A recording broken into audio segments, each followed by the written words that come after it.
All right, well, welcome back everyone to another edition of the Chef's Table. This is our Christmas holiday recipe varieties today for you. We've got a couple good ones. To start off with, we're gonna do a homemade hot chocolate with fresh dark chocolate, a little bit of honey for sweetness, and garnish it with some whipped cream and crushed candy canes. And then we'll move on to a few different dinner appetizers and entrees. The first one being a Jumbo Shrimp Garlic Scampi. And then we'll finish off with a very seasonal Chestnut Risotto. So we look forward to making this for you.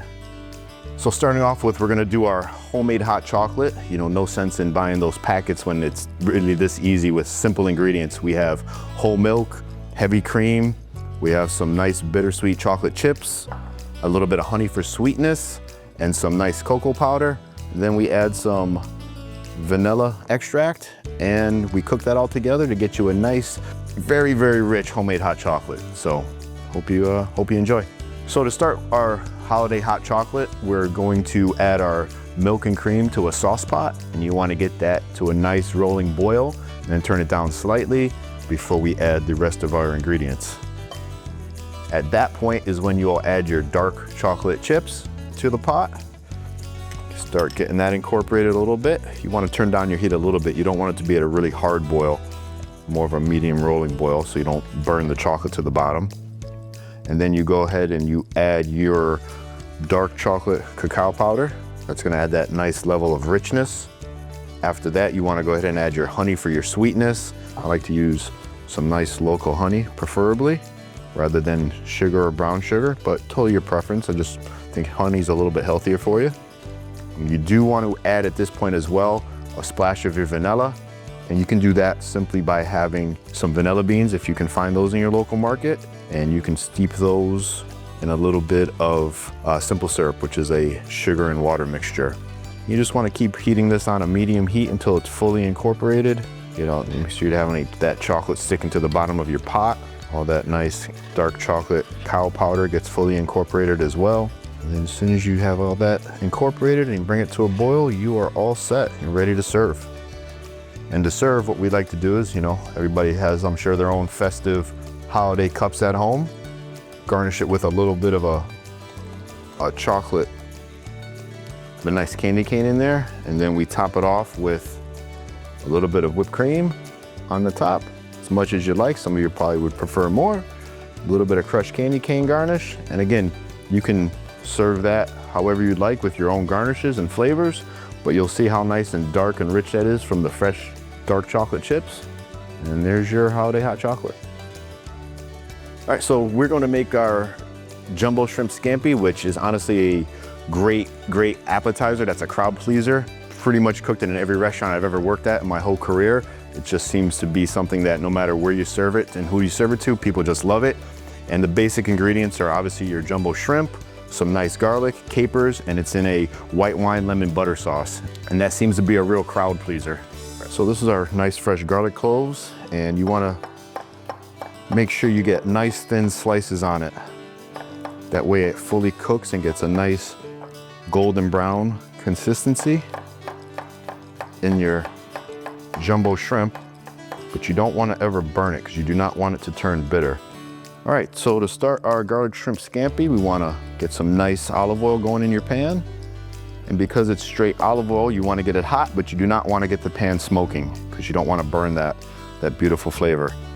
And then once you've got a little bit of heat going, you go ahead and add your shrimp into your pan. And if it doesn't sizzle like that, your pan was not hot enough. So that's exactly what you're looking for.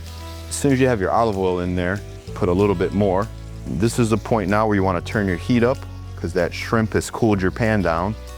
And then you go ahead and you wanna add your salt. You wanna try to make sure you get every one of the shrimp. Don't be shy. You wanna get a nice coating on there.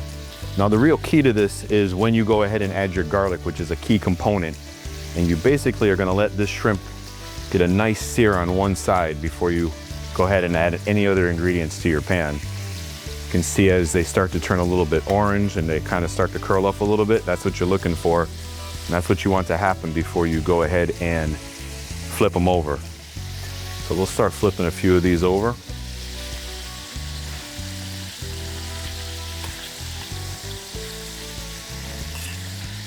So at this point, your shrimp are not fully cooked. They're only about a third of the way, but you've got a little bit of a sear going on them. So you want to take your sliced garlic now and you want to kind of just spread that throughout your pan. And I don't know about you, but the more the better as far as the garlic goes.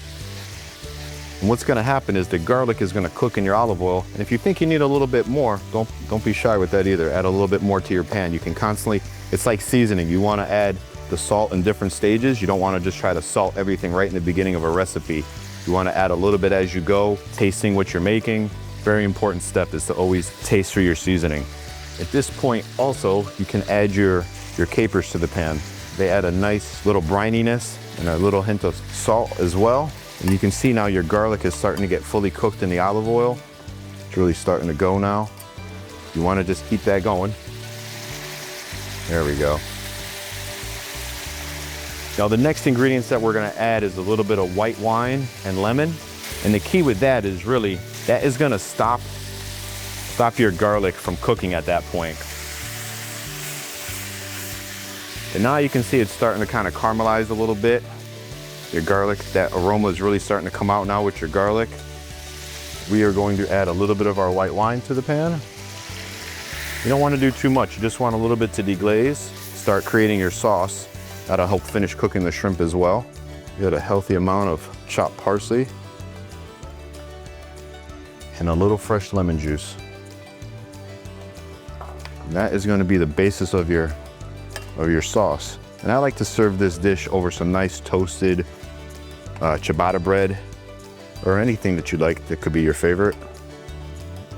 You say you got that nice boil going now. So you have the acid in there with the wine and the lemon. And what we'll do is we will add our butter to this. And the butter will help emulsify all the acid and kind of pull everything together. So cubing it up is also a big help. It helps the butter incorporate easier and make your nice finished sauce. You want to go ahead and let that cook down for a good minute or two until all that butter is melted, and you'll notice you'll start to see the sauce itself get a lot thicker. And I've done this dish with many versions. You can add any kind of other ingredients to it. I've done olives, I've done roasted peppers. Once all that butter is fully incorporated, then you are pretty much where you want to be. Your sauce is thickened, your shrimp is fully cooked at this point. You can even toss this with some pasta if you like. That would be a nice dish as well. Many options, so it's a good base to kind of be able to utilize this recipe and make many different options.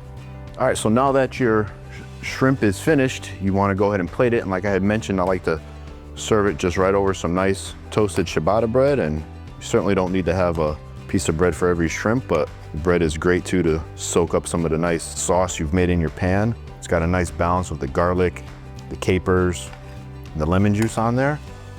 Like I said, this is great to serve at a party. Obviously a lot of holiday parties right now, and it's definitely a winner. People will not complain if you give them a plate of this. So we have a unique twist for the holidays on a nice creamy risotto using chestnuts, which for me, I know that just kind of says Christmas all the way around. So I'm going to show you how to incorporate this holiday favorite of chestnuts into making a nice creamy risotto. All right, so we have a few different ingredients here to make our chestnut risotto. Obviously starting with one of the most important is our arboreal rice. And then of course we have some Spanish onion that we're going to use to incorporate that as well as our chestnuts. And these are unique because these are already out of the shell, so you didn't have to go through that hard work yourself, but I know that's kind of part of the fun, especially around the holidays now. And then we have a little bit of sage for a nice little aromatic flavor. And to finish it off, we have our freshly grated Parmesan cheese, which will add that extra layer of creaminess at the end. All right, so for our onion for our risotto, we want to get it nice and finely diced with some nice uniform pieces. And I kind of show you how we do it in the kitchens, a little bit different, which you might not have seen before, but we actually like to peel it back layers like this. And then that way we can get nice long strips that stay very uniform. And then we go ahead and we cross cut them and we get that nice small dice, nice and uniform, so it cooks evenly. And that's really what you're looking for in most dishes. You want to make sure that all their pieces are the same size so it uniformly cooks. And you would basically just dice it all down like that. And then you can just keep peeling back your layers of your onion until till it's gone, basically. And again, we're not looking for it to be perfect, but you definitely want them to be all relatively the same size. All right, so let's get our risotto started. As many of our recipes, we start with our nice olive oil. Get that working in the pan. And then we add some of that beautifully diced onion. And you'll notice this time, unlike with the shrimp, there's not a lot of sizzle going on. That's on purpose.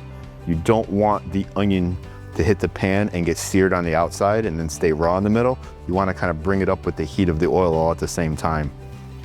Another little kitchen trick that I guess us professionals like to use is always want to use a wooden spoon as much as possible when you are especially making risotto.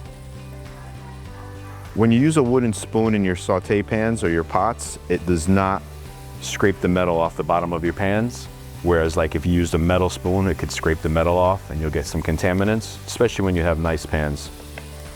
Rubber spatula works too. I just think the wooden spoon is a little more authentic.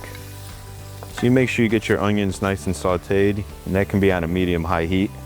You're looking for them to get a little bit translucent, to add a little butter as well. You want to have a little bit of extra oil and butter in your pan. Don't be afraid of that, because we are actually going to, once we add our rice to the pan, our arboreal rice, which is the special kind of rice for making risotto. It's a little bit of a shorter, fatter grain, and it's very starchy. And that's where a lot of the creaminess comes from the risotto, is the starch that the rice lets out as it's cooking. One of the most important is our arboreal rice. So you go ahead and you add your rice to your pan. And like I'm saying, you want to get that nice and coated with all the olive oil and the butter. And you actually want to toast your rice a bit before you add anything else. And that extra amount of fat in there from the butter and the oil helps it get it nice and toasted and get a little bit of extra nuttiness flavor to your dish. I know risotto seems like it's one of those very complicated, only restaurant chef sort of recipes. It might take you a few times making it until you get the hang of it, but it's not really anything to be afraid of. It's just a little bit of practice. So you can see now we're starting to get a little bit of color on the rice, starting to stick a little bit now to the bottom of the pan. This next step is we will deglaze the pan a little bit by adding a little bit of white wine. Now you can certainly use sherry or marsala. I like to make nice mushroom risottos and use a nice sweet marsala for it. Brings out the good flavors. You want to let that cook down until almost all the wine is evaporated. And right as that's getting close, we will add our chopped chestnuts. Now at this point is where you could add, depending on what kind of risotto you were making, if it was mushrooms or asparagus or anything of that nature, when you'd want to add it and start incorporating it into your pan. Once that wine is fully reduced, your rice is going to start sticking a little bit. That's when you're going to want to go ahead and add your vegetable stock or your chicken stock, depending on what kind of rice you're making, along with a little bit of this sage beforehand. That way it can start to bloom in the oil a little bit. This is our vegetable stock here, which I know in the stores now there are many options to buy, but honestly it's so easy to make. And the unique thing is, depending on what kind of a risotto you're making, is how you can actually flavor your broth that you're going to cook your rice in. This is just a basic vegetable stock: onions, carrots, celery, some fresh thyme, a little bit of garlic. The important thing about the risotto is that whatever liquid or broth or stock that you're using, you want to make sure it's hot when you start adding it to your pan. But unlike a regular rice pilaf or something like that, you have to add it slowly, a little bit at a time, to your rice and constantly stir. So this is probably the most tedious step in making the risotto, is the constant stirring. But that stirring is exactly what's going to release the starches from the rice and give you that nice creamy risotto. If anybody ever says they add heavy cream to risotto, that is a sin from where I'm from. You cannot do that. All that creaminess comes from just working the rice in the pan and slowly adding that broth. Always want to make sure you add a little bit of salt as well. I like to add a pinch of pepper. And at this point, you're just going to keep continuously adding your vegetable stock or chicken stock to your rice until it's al dente. You do not want to overcook your rice. It should have a little bit of a bite to it. That's the whole term al dente that you hear thrown around all the time in the restaurant world. It means to the tooth. And you just want to go ahead and keep stirring and adding liquid until you're where you want to be. All right, so our risotto obviously is a little bit of a labor of love at this point. We have to keep cooking it down for probably about 20 minutes in total before it's actually ready. And like I said, it's a labor of love, much like being in the restaurant business, to be honest with you. I know this is the time of year when families are getting together and holidays and celebrating and talking about what they're grateful for. And I guess if I can give my own little spin on that, I basically like to say, just remember all the people that are working through the holidays and are there while you're creating those memories in all the different restaurants, or the fire, the police, the military, etc. Because we don't enjoy the holidays the same way. So we want to make sure part of what we do is making sure that you're happy when you come into our establishments or place that phone call and we need a firefighter and that sort of thing. So just kind of think about the people who still make the world go round while you're enjoying time with the family and friends, because there's a bunch of us that are behind the scenes making that happen for you. I've worked many holidays, most holidays actually. I actually don't think I've ever missed a Christmas Day or a New Year's Eve in my long career over the years. So it's a very special thing when you get to spend that time with the family, and definitely want to enjoy your loved ones. I think obviously learning the techniques of making risotto is it's kind of like a blank canvas, and you can make millions of varieties, whatever your heart desires, to be honest. I've made so many over the years, from carrot risottos that I've garnished with baby snails on top, cooked in a nice burgundy wine, to lobster risottos, to one of my favorite, honestly, is a nice mushroom risotto, seared, served with seared diver scallops. And there's a lot of different angles you can take to it, but buying some really good quality mushrooms, some chanterelle, and then incorporating that into your rice and getting that extra mushroom flavor with some nice porcini dried mushrooms to create your broth, like I was saying earlier, just brings out a lot of that earthiness from the mushrooms. And one of my favorites is just serving that with some seared diver scallops over the top of your mushroom risotto. So now your risotto's been cooking for a good 15, 18 minutes, and it's starting to get to that point where it's starting to get a little al dente and almost finished. You can always tell just by giving it a taste. To finish every risotto, you want to add a little bit of butter and that fresh grated Parmesan cheese we were talking about. To this chestnut risotto, something that's a little bit unique to this one is I'm gonna add a nice spoonful of chestnut puree, something you can buy in the stores in the baking sections of maybe like a Whole Foods, but it adds a little bit of sweetness and brings out a little bit more of that chestnut flavor. So that's a nice touch to add in there for that. And then you want to let that reduce down for another minute or so. The cheese is the very end. The very end is the cheese and butter. And that's what kind of pulls it all together and helps you get the rest of that creaminess along with the starch from the rice that you've done. But like I mentioned before, it's critical to keep stirring. You know, a lot of restaurants you would go to and order risotto, they would have this process done about halfway and then just finish it on the line.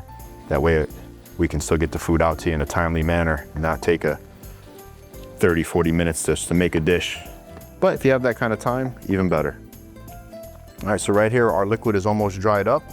We will add a little bit more butter to our risotto.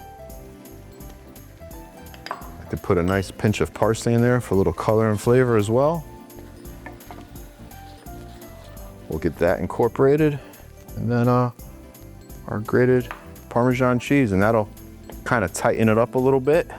That's why you don't want it to be fully dry when you add your cheese. You want to have a little liquid left in the pan and get that little creaminess going, and you can see how that cheese really pulls everything together. Pretty much the most important factor in making your risotto is just the constant stirring of your rice. That's what really brings out that creaminess and the starches. So now after you've incorporated your butter and your cheese and you see how it has that extra layer of creaminess to it, you go ahead and plate it up because you have your finished product.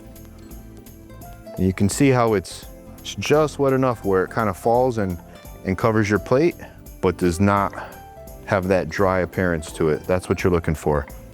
Like to garnish with a little extra Parmesan cheese on top as well.